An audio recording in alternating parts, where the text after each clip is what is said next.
Travis Wayne Goodsell. It's the first day of Passover. And so, who is the great and abominable church for the Jews? It's Christianity. Why is it Christianity?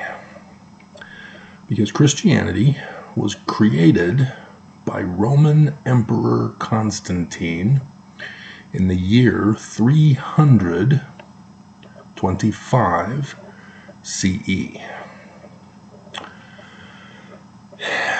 He replaced the Jews, replaced their religion with Christianity, replaced their scriptures, calling them literal history instead of apocalypse literature, revelations for the latter days, and replaced the Jewish Christ with a unreal, that's the name he gave it, Hamusian. There is no word for it. He made up the word. The consubstantial or consubstantiation is the word that's used by Christian scholars. It means not real. And named him Jesus. And so all of the books of Matthew, Mark, Luke, and John, they're all Jewish, and they're latter-day prophecy. And so Palm Sunday to Easter Sunday for the Christians replaced Passover for the Jews. 8 days.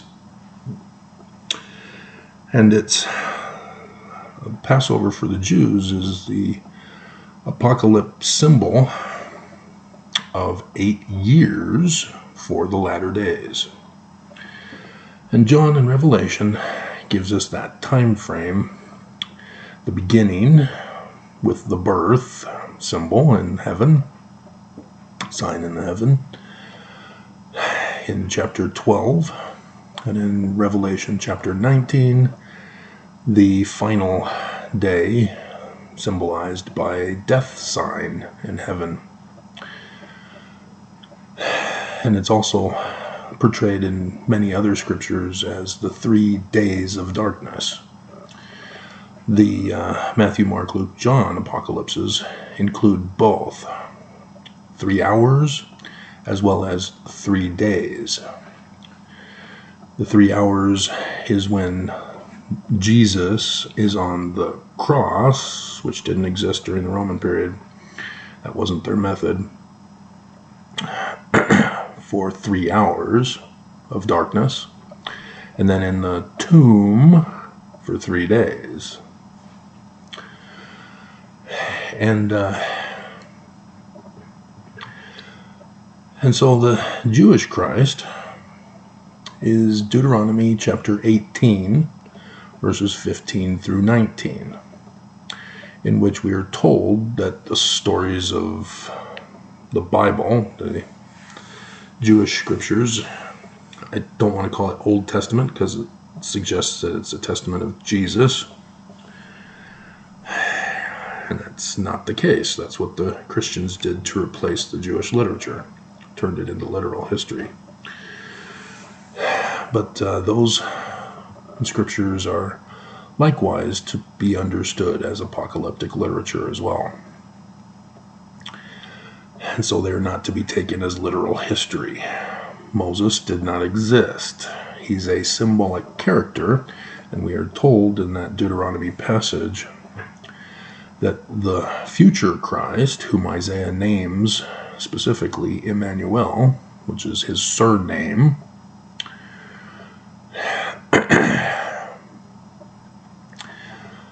is to be that symbol, the man like Moses. And so if you are unfamiliar with Joseph Smith, the Book of Mormon tells us right at the very beginning how we are to interpret the Book of Mormon. 1 Nephi chapter 1 verse 2. The learning of the Jews. So, in First Nephi, chapter 13, Nephi is told about a great and abominable church. Who do you think is the great and abominable church? Christianity. With Jesus. Joseph Smith confirms that this is the case with his first vision. Because, being told by the personage who is described as Emmanuel, the sun god at noonday, transliteration from the language of the Egyptians, 1 Nephi 1:2, is told that Christianity is wrong and that their first creed, the Nicene Creed of Roman Emperor Constantine, which created Christianity and created Jesus, is an abomination. Why again? Because of the replacement of the Jews. And so as much as Christians rage and roar in protest, demanding that we accept Jesus as real, when his very word that describes him means he's not real. Nonetheless, that's why they're abominable. Because it brainwashes the followers to turn into hatred. And that hatred turns to violence. And after Constantine, the area turned into what's called the Dark Ages because of belief in a non-real entity that's not really an entity. And so Joseph Smith then tells us who our Christ is. In verse 40 of the second vision, he is told by Nephi, the Joseph Smith Papers corrects this information, that he's the man like Moses. That's what he's referring to when he takes us to Acts, because Acts tells us to refer to Deuteronomy.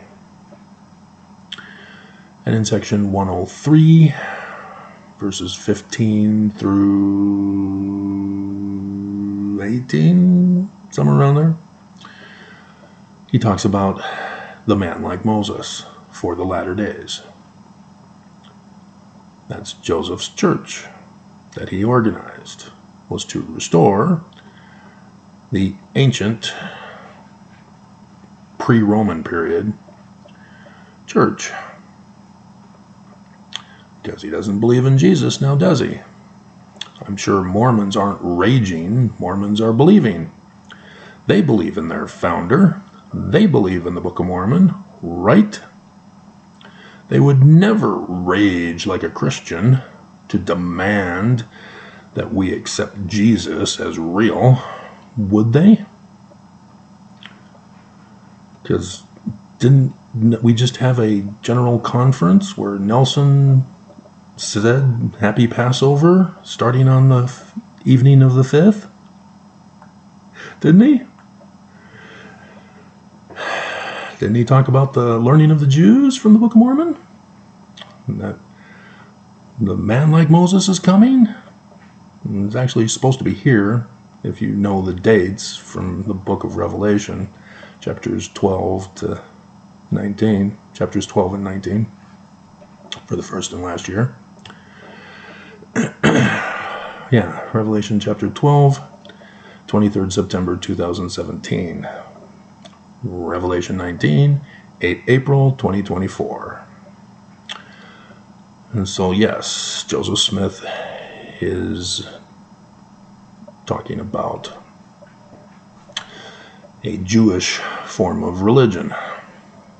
And so, who then would be the great and abominable church for Joseph Smith?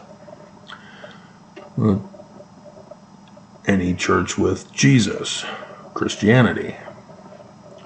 So what is the name of this church again? Church of Latter-day Saints, right? It was the Church of Christ first, in 1834. The whole leadership of the priesthood agreed unanimously to change the name to the Church of Latter-day Saints. And there was no unanimous agreement by the full leadership since that time, until Joseph Smith died. And so this church, led by Nelson now, is the Church of Latter-day Saints, right? Because certainly we wouldn't have Jesus Christ in it to be the great and abominable church of Joseph Smith. To Joseph Smith. Right? Mormons aren't raging.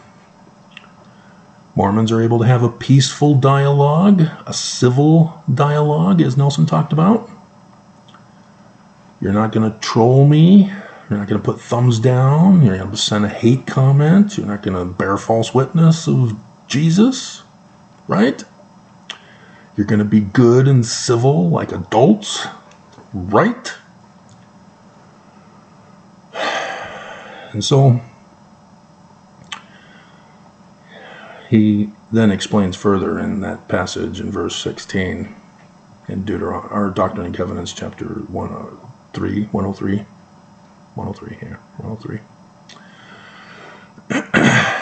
He's going to be a Mormon. Human, not something unreal that we can just make a statue of or do movies and TV clips, video clips of, and say, there he is, he's real, believe it.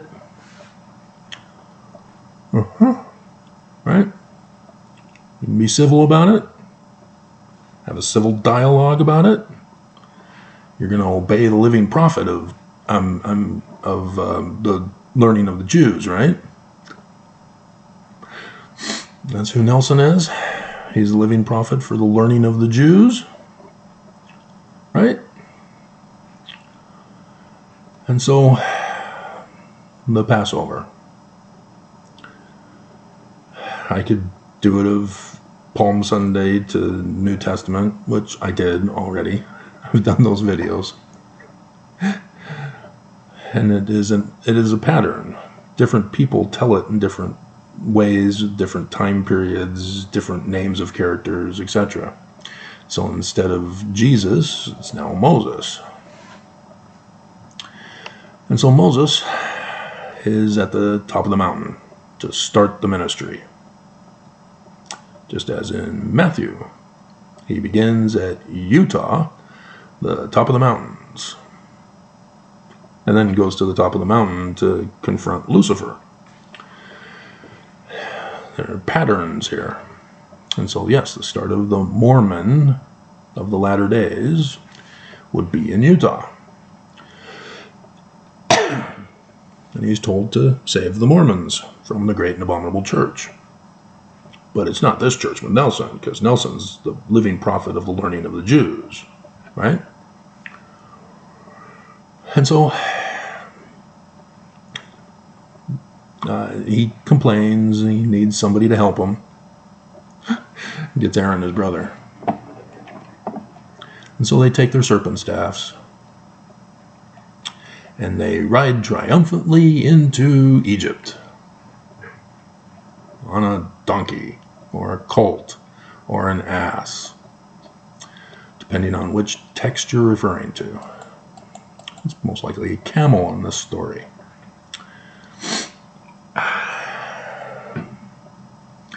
It's actually Pegasus, the white horse. There are several. That's sign in heaven's Pegasus constellation, and Perseus and Hercules. They are prophecies too. They're just different names. And so, the first thing is he sues the great and abominable church. So Mormons are looking for a Mormon who sued the great and abominable church to let my people go. And of course the courts, being a part of the great and abominable church, said no. And so then the first thing is the river turning into blood. That has to do with the inundation of the Nile River. Every year, the red soil comes down with the floods from the snows. Oh, look, Utah has that this year. So I hope you're prepared and ready for it. It's going to be a big one this year. And the red has multiple symbolisms with the Egyptian documents, which all this originates from, by the way. Language of the Egyptians. And so it has to do with birth of the religion, birth of the son who is to be the king of the new religion, the restored religion of the David-Moses dynasty of the 18th dynasty Egyptians. And thus Moses, and thus the son of David. Solomon, Salem, peace. New Jerusalem, peace. And so that's why this is the way it is at the beginning. And so the priests of Pharaoh, they try to imitate it, but they don't have authority. That's what's being discussed here. Let's do this way faster. Okay, then you've got frogs, lice, flies, because after you have the initial inundation, you have death. The fish die off, and that brings in the frogs and the lice that eat. The frogs are eaten by the lice are eaten by the frogs, and the flies are eaten by the frogs. And total chaos, pandemonium, dogs and cats living together, mass hysteria. Awesome movie. So that's why that one's in there. And verse 9. And then boils and blains on Egypt, destroying the cattle. There's a drought in this particular case. And so there's stars falling from heaven, mingled with hail. I was introduced to several days of hail so far living in this new apartment, this new cave, to witness the entire destruction of my people.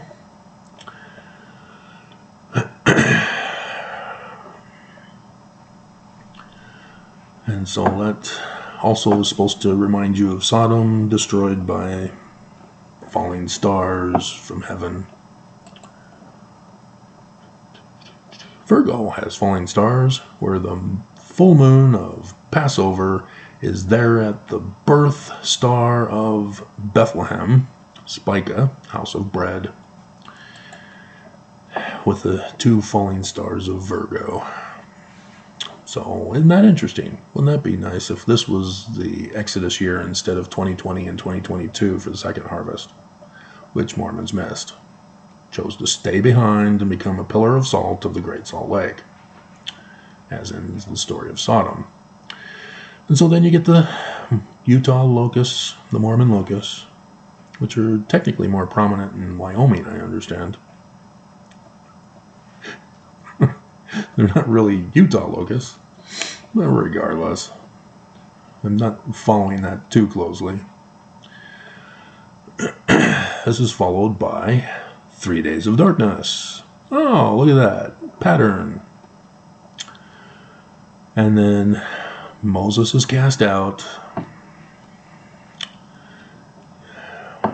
not allowed to sue anymore.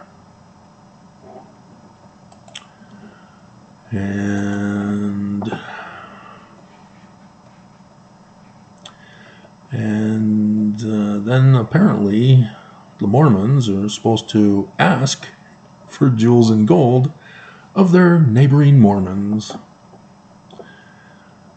And then the slaying of the firstborn. This corresponds back with the river of blood. Women, you are symbols of this.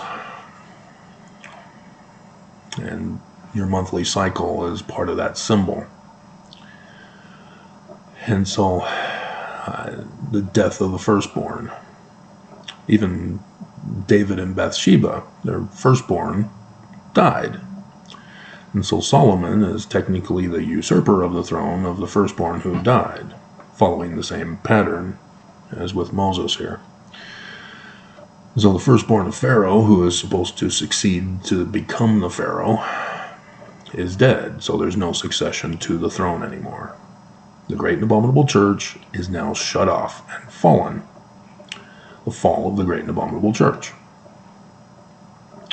Moses then becomes the Pharaoh of the Church of the Lamb.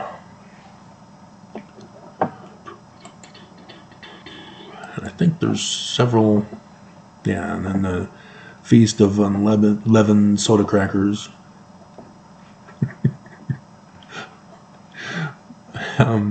Stephen Colbert talked about it in his episode last night.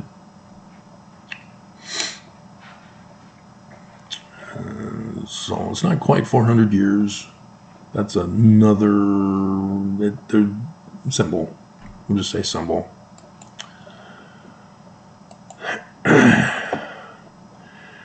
And then takes the bones of Joseph Smith. That Genesis, that's the Christ of Mormons, the forerunner, the one who sets up the church. That's Joseph Smith. Just happens to be named Joseph, exactly as the book of Genesis. 2nd Nephi, chapter 3, tells us that very same thing. And so then we get to the parting of the waters. Yep. Again, 2020. Waters were parted. Ready for Mormons to pass through on dry land.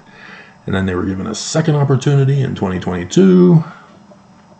Missed it again. And so, what are we seeing now? Yeah, we're about to have the flood waters come crashing down with vengeance. So, wow, it's amazing. The prophecies are coming true. And am I finished? Yep, that's it. Then they go into the desert because they're wicked. And couldn't go into the promised land where Zion and building of the Zion and New Jerusalem, mountain cities of the Lord, that Joseph Smith talks about in his unpublished section on the 19th of July, 1840b. And for some reason, this church thinks that Joseph Smith's sermon is not authorized to be canon for Mormons, refusing to publish it. I'm baffled as to why. I mean, I read through it. I mean, he talks about how there are people in the audience who are going to be like the 12 apostles. I mean, Brigham Young was the president of the 12 apostles at that time. And he refers to them as Judas, that they're going to murder him as a prophecy. But, that didn't come to pass. Joseph was wrong. It was the mob, not the apostles, not Brigham Young. He didn't usurp the church. He didn't name it the Church of Jesus Christ of Latter-day Saints. Because this is the learning of the Jews church, right?